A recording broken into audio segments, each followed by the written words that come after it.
In this video lecture, we're going to learn about reversible reactions. Now, reversible reactions are those reactions which can reverse. Generally, whenever we study chemistry, we write down our reactants, and those reactants then eventually get converted into products. So you get products out of reactants. And a lot of time what happens is that it's very hard to actually convert those products back into reactants. A lot of reactions cannot reverse. It's very hard for us to make, for example, we can talk about everyday reactions. One example is a combustion reaction. Now, combustion is an irreversible reaction. You cannot do the opposite. You cannot convert the products back into the reactant. So combustion is an irreversible process. For example, if I'm burning something, I'm burning a piece of wood which is mostly carbon and hydrogen. So let's say the formula for a piece of wood is CXHY, where X and Y can stand for any number. I'm not sure how many carbon atoms or hydrogen atoms are in a piece of wood, so let's write down CXHY, and it's reacting. When it's combusting, it's going to react with O2, and when it reacts with O2, it's going to produce carbon dioxide and water. Now, it's impossible for us to actually it's impossible for us to do that on the very spot. Although, if you talk about the environment as a whole, then and if you know about the carbon cycle, then you would know that carbon dioxide and water do end up forming wood again by photosynthesis, but that's a completely separate reaction. At that very instant, it's very hard to actually make carbon dioxide and H2O back into wood again. It's if you burn a piece of chair, then that chair is probably gone forever. You would have to make another piece of chair from another piece of wood. So some reactions are not reversible, but some reactions are very easily reversible, and they can reverse at that very spot. Or for example, let's think of a few reversible reactions now.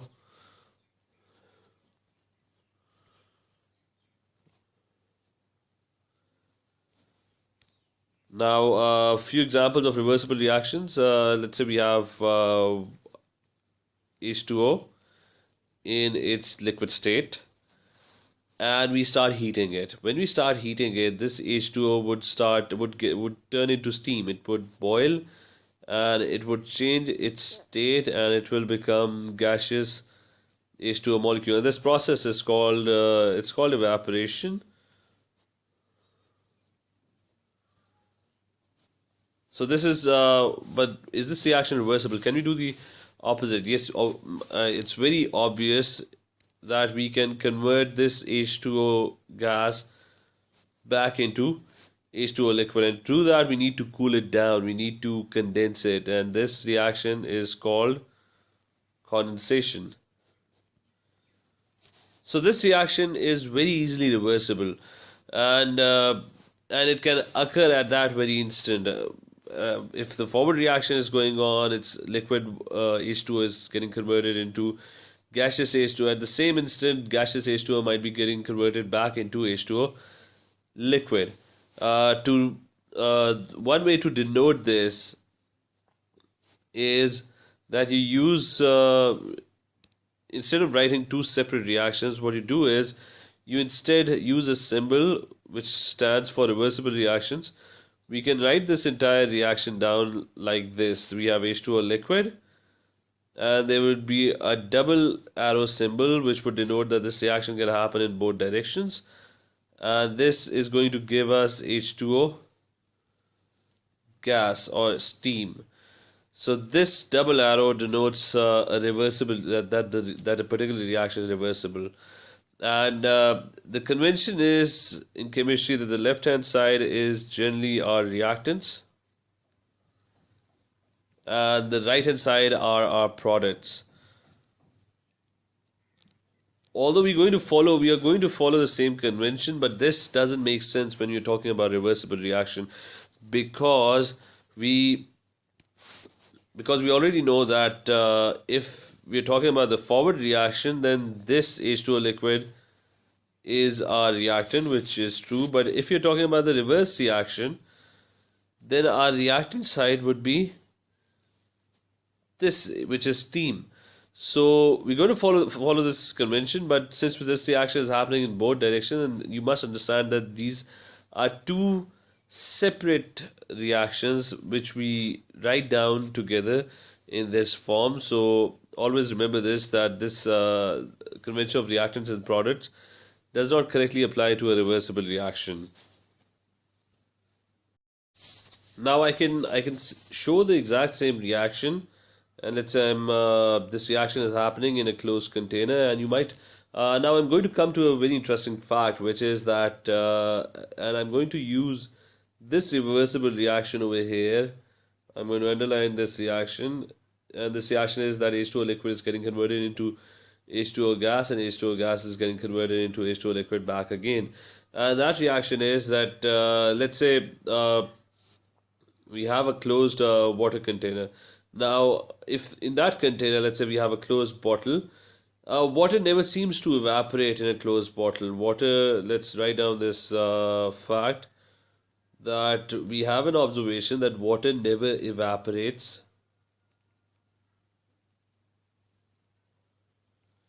in a closed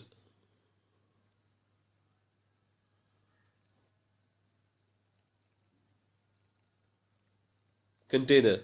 And let's try and understand why this is the case. I mean, if you have a glass of water and you keep it in the open, then that water is eventually going to evaporate. It's going to gain a lot of energy from the sunlight and absorb energy, and when it absorbs energy, uh, it will eventually escape and convert into gaseous water molecule. But generally, that is not the case if that container is sealed tight. Let's say we have, I'm going to draw a large water bottle.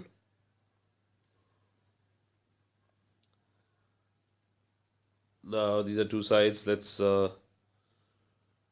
draw an even larger container which is sealed tight at both ends. And there are water molecules in that container. So these are my, let's say these are my water molecules, and these are in liquid state. Now eventually what's going to happen is slowly, and this happens very slowly, that there's sunlight which is let's say I've put this container on my window, and there's sunlight, and these water molecules are absorbing sunlight, and when they absorb sunlight, they eventually start gaining energy, and they get converted into H2O steam. So steam starts forming, and steam molecules, since they are more energetic, they are further away from each other. Now this process was called evaporation. We had already named this was called evaporation. So evaporation starts happening. Now there's another process that starts to happen as well at the same instant, and that process is, as these water vapors start forming, they have no place to go. So they collide with the walls of the container. When they collide with the walls of the container, they're going to hit this wall of the container. And when they do this, they are going to lose energy. When they lose energy, they get converted back into H2O liquid. So this process was called condensation. So we have evaporation and we have condensation, and both of these processes are now happening at the very same instant. They start happening at the same instant. Let's say these were my liquid H2O liquid molecules, and over here I had my H2O gas molecules. Steam was present over here, and this process picks up and it keeps on happening. The more as more liquid water molecules gain energy, they escape and they form H2O steam. At the same instant, these H2O steam molecules, they start hitting with the walls of the container and they start losing energy and they start to fall back into the they start falling back and they start changing state into H2O liquid. So these two processes are now occurring at the same time. Obviously, what happens is that an equilibrium is established, which we would call dynamic equilibrium. This term is going to be used very often whenever we study about reversible reactions. We're going to discuss dynamic equilibrium over and over again. Now, what this term means is that let's write down the definition for dynamic equilibrium first, and then we're going to go into a lot of detail. Uh, a dynamic equilibrium is established when the rate of forward reaction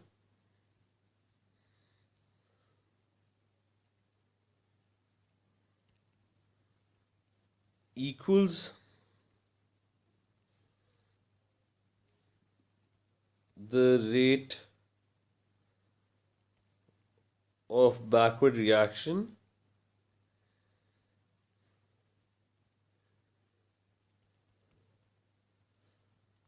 in a reversible reaction.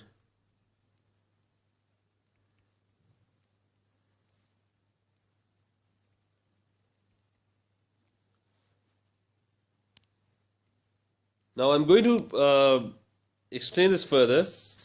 What this means is if the rate of forward reaction and the rate of backward reaction, which in this case is our evaporation and our condensation processes, if these two rates are equal, that means let's say we have evaporation happening and every second, let's say I'm going to write down these two reactions.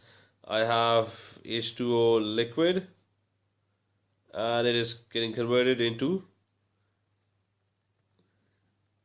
H2O gas, and at the same instant I have H2O gas and that gaseous molecules are being converted into H2O liquid molecules. Now let's assume that every second there are 100 molecules of H2O liquid getting converted into H2O gas. And every second there are 100 molecules of H2O gas getting converted into H2O liquid. Let's say at the start when this equilibrium was established, let's say I had 1000 molecules of H2O liquid and I had 1000 molecules of H2O gas. Now if I assume that every second 100 molecules are getting converted into H2O gas, that means every second these 1000 molecules of H2O liquid are going to decrease by 100. So only 900 would be left after 1 second. And these 1000 molecules of H2O steam are going to get converted into 1100 molecules because every second 100 molecules extra would be gained. But the reverse reaction is also happening at the same rate, which means that I had 1100. In the first second I had 1100 molecules of H2O gas and I had 900 molecules left of H2O liquid, then the reverse reaction would do the opposite. It's going to add 100 molecules. This is going to decrease by 100. Only 1000 molecules will be left and H2O liquid is going to increase by 100. So those 100 molecules are going to get converted back into H2O liquid. So since the rate of both forward and backward reactions are equal, there will not be any perceptible change. So you wouldn't see any change seen in the amount of products that you have or your reactants. you will not observe any change. But both reactions would simultaneously be happening, which is why we use the word dynamic, which means that both forward reaction and the backward reaction are happening at a considerable speed, but you don't see any change happening. Now let's do another example of a reversible reaction, and this reaction is of hydrogen, which is reacting with iodine to produce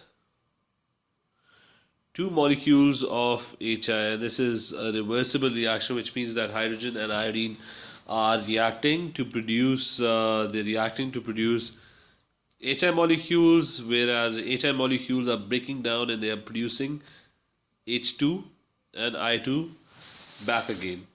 So we're going to do an example of this reaction. We're going to see how a reversible reaction is set up. Let's say we have a very large container. Let me draw the boundaries of that container.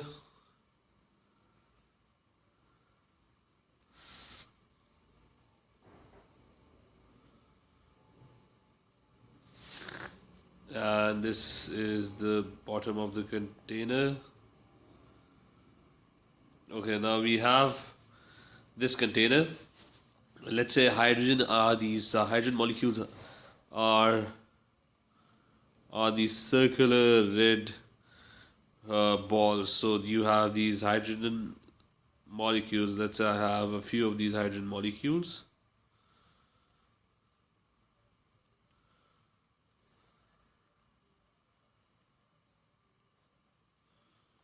So I've drawn 6 hydrogen molecules, and let's say there's a separation as well. Generally, in an actual container, there's no separation, but let's for our understanding, there is this imaginary separation between, and the container is divided into two parts. Okay, then I have iodine molecules, which are these black circular ball. So this black circular ball represents an iodine molecule, and I'm going to draw an equal number of iodine molecules. These are 5, and let's say I have another one that makes it 6. So I have these hydrogen and iodine molecules, and they're placed in a container, and these two react and they produce HI molecules, and these HI molecules are these circular blue colored spheres, and one hydrogen and one iodine molecule, they produce two HI molecules. So the two blue colored circular spheres that are being formed whenever one H2 and one I2, they react together. So let's say one of these iodine molecules and one of these H2 molecules, they react together, and when they react, they will produce uh, two molecules of HI. Now, initially at the very beginning, there's only forward reaction that is taking place, and the forward rate is high because the reason the rate is very high is because you have a very high concentration of reactants. So you have a very high concentration of reactants initially, and your backward rate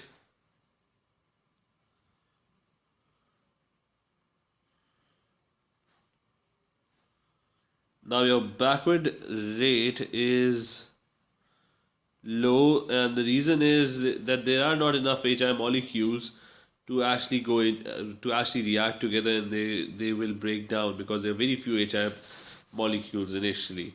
So the forward rate is very high. But what's going to happen? Slowly, these H2 and I2 molecules, they will be consumed. They will one H2 and one I2 molecule are again going to react together. They're going to produce two HI molecules again. Similarly, one H2 and one I2 molecules, they're going to react together, they're going to get consumed, and they're going to produce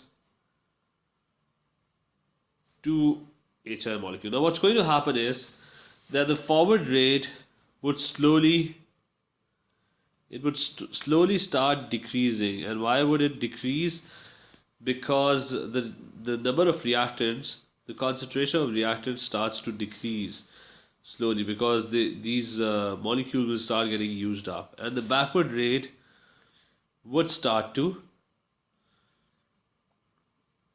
increase. And the reason why it would start to increase is that there would be more molecules of H2 and I2 combining to form HI. There would be more molecules of HI, so the backward rate would start to increase as the concentration of HI would start to increase. So your forward rate starts to decrease and your backward rate starts to increase. So if I want to show this on a graph, let's say I'm going to try and show this on a graph. The graph, this axis is going to represent my reaction rate, and this axis over here would represent time. So it's rate versus time graph. Now the forward rate was initially very high. So the forward rate was initially very high. So let's say it's going to begin over here, and it would slowly start to decrease. And your backward rate, which is initially very low, because initially there were no HI molecules, so the backward reaction was not possible initially. So initially your backward rate was 0, but it slowly starts to climb as more HI molecules are produced, and it starts to climb. And eventually both these graphs are going to meet at some point. And when they meet, the rate of both forward and the rate of backward reaction would become equal. And once it becomes equal, then there would be no change in the concentration of reactants and the concentration of products. So this graph also ends up meeting here. So our rate of forward reaction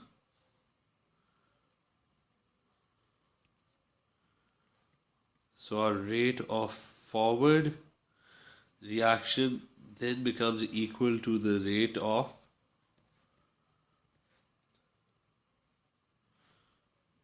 backward reaction.